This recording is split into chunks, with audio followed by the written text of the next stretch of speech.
another episode of me losing my mind. I already filmed this video last week actually, and I sat down to edit today, and turns out all the footage is gone. All of it. So I'm gonna kind of walk through the process of how I made a couple of things and just hope that it kind of comes out even remotely close to what it once was. Today I'm going to be making two rose-themed relaxing DIYs, we'll say. The first of which is actually going to be this candle. I bought this cute little votive or however you say it from Hobby Lobby for about, I want to say $3. I think it was on sale, 50% off from $6. And I really liked the shape of it. I thought it was super visually interesting with the little gold piece and the white circular part on top.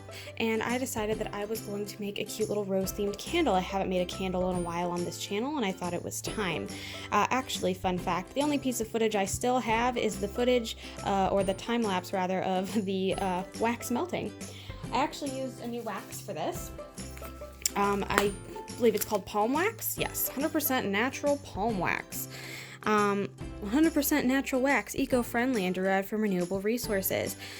What interested me about this one is that on the packaging it says it can exhibit a quartz-like appearance, so it kind of creates these interesting cracks that look somewhat like rose quartz, which I actually thought would be really beautiful. So in the true let's say budget-friendly fashion, instead of buying the coloring cubes or blocks or whatever that kind of remind me of pieces of chocolate, I just used a simple pink crayon, and this is how it turned out. All you have to do is melt this in, I did a Pyrex measuring cup on top of a pan for the stove. It took about 10 minutes for about a cup of it to melt. And then I dropped in the piece of crayon. I believe I did 2/3 of a like salmon pink crayon for this color. And I just used a Dollar Tree crayon for this. You don't need to use anything fancy like Crayola or, you know, name brands. It colored it just fine. Obviously I've used it a little bit, so it's kind of gone down a bit in the last couple weeks, but obviously if anything this does show it works, and it smells really great. The only other thing I purchased for this outside of the wax, which was $9.99, and I got that with a 40% off coupon in the $3 votive, I got, very simply, this Country Lane liquid candle scent in rose, and I added just as much until I could kind of smell it by putting my head over it, like about here. And I believe this was full up all the way, so only that much of the liquid scent, and overall I think it turned out, first of all, beautiful. I definitely don't have any candles like this in my house, and I really like the votive. I think overall this turned out to be a really great DIY, and also really great for the cats, because with this tiny opening, it's really difficult for them to kind of stick their faces near it. That's the only thing that I hate when I have candles around, and I think the rose scent is really quite calming, and I actually really enjoyed making this a lot. So hopefully I'll be doing a couple more candle DIYs in the future. The second thing that I made was out of polymer clay.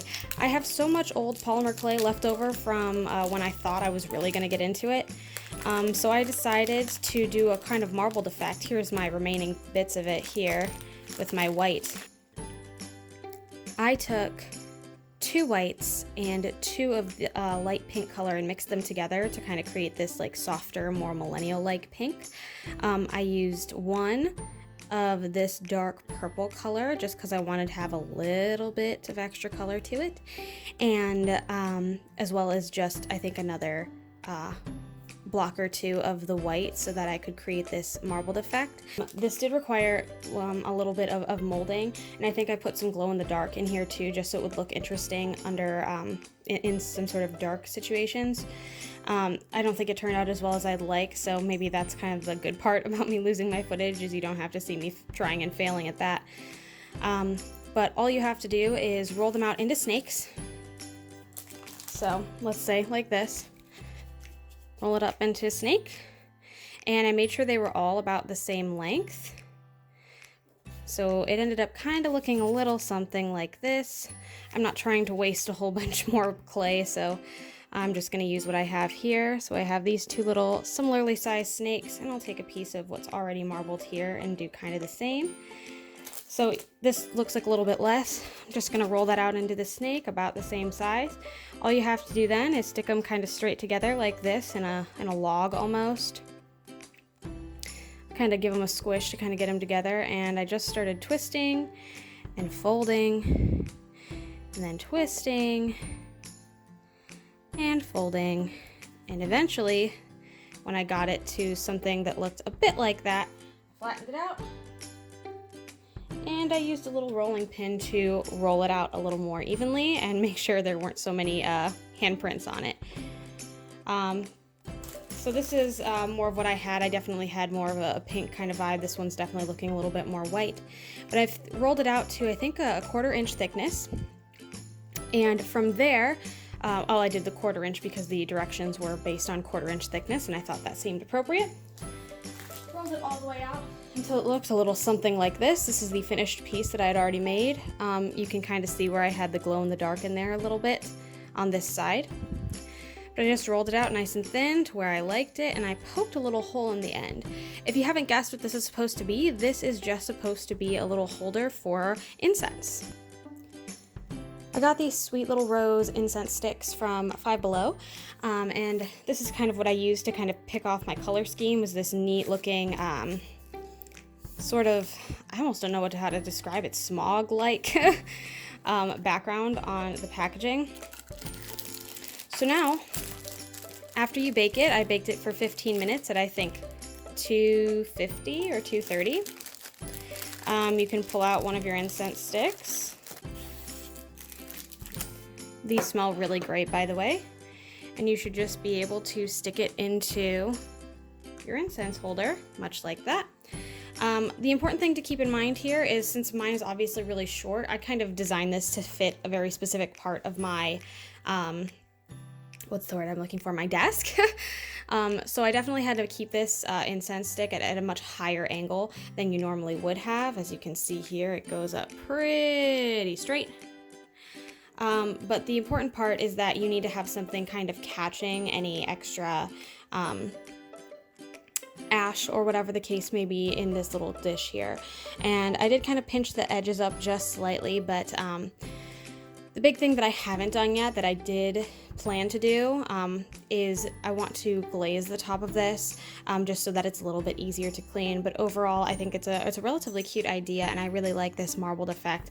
Honestly, in hindsight, I kind of like the white a little bit more, so I might actually remake this with this particular kind of marbled effect. There's that. Anyway, this smells wonderful. It works. It gets the job done very simply and kind of adds a cute little aesthetic piece to what you already have in your space. The last thing I have to share is actually very exciting for me. This is the first product that I have ever been sent to review. So this was sent to me by a Chinese company. And it is an oil diffuser, and I thought this would fit actually really well into the theme of this video that I had planned, these relaxing DIYs or aromatherapy rose DIYs. And I actually just popped some rose essential oils in there that I also got from Five Below, and I've been letting it go actually probably for the last week now, actually, since I last lost the footage for this, and I actually really enjoy it. I've never really been an essential oil person. I never really got it, but I definitely think this is a really like nice, cool kind of steam actually. And let me zoom out just a bit for you to see it a little more clearly, but it's got just this really nice cool mist, and as you can see, it kind of cycles through all of these colors. It is a USB cord, so if you don't have a wall plug, that's kind of like the biggest complaint that I've seen about this so far is the lack of wall plug, but you can get those from Dollar Tree or Five Below for $1 or $2. And it's relatively inexpensive, especially for the size. I've seen a lot of like really like miniature ones for this similar price. This is about $16. So for those of you who maybe don't have the time to invest in creating your own incense holders or melting candle wax so that you can make your own candle, this might be a great way to kind of spend a similar amount of money and still kind of get that nice aromatherapy effect in your room. I really did not think I was gonna like this as much as I did. So I'm actually really pleased with this, and I'm really grateful that anyone has even bothered to reach out to me and ask for my personal opinion on this. It has a couple of different modes. You can turn the lights off and just have it going consistently. The instructions were a little difficult to get on the first shot, but after taking my time to go through them and getting it set up, I've been using it pretty consistently since, and I have had no problems with it. So if you're trying to save a little bit of time, but you still want a similar effect to some of these really great DIYs, this might be a good option for you. You can find it on Amazon, and I will leave the link in the description below. Thank you so much for watching. I am so sorry this wasn't the most informative or tutorial-like video, as I just kind of walked you through kind of what I did. How many times can I say kinda in a single sentence? But I do think a lot of these turned out really great. Obviously, I've kept them for at least a week, and I've been using them relatively frequently. I think they're all really great and really honestly beautiful additions to any room or space that you might want to add a little bit more ambiance to. And especially for me, this is the room that I actually keep my cat boxes in. They're in the back closet. So this is definitely a nice kind of way to keep some of that cat litter smell / ammonia smell out of the space. But yeah, I hope you liked the video anyway. I hope you enjoyed kind of looking at what I've made, and man, I just wish you could smell it in here because it smells genuinely so wonderful. But yeah, I wanted to thank you so much for watching. If you come back next Sunday, I promise there will be something a little more crafty and a little more back to usual, because hopefully I won't have lost my footage next time. So thanks for bearing with me, and I will see you then. Bye-bye!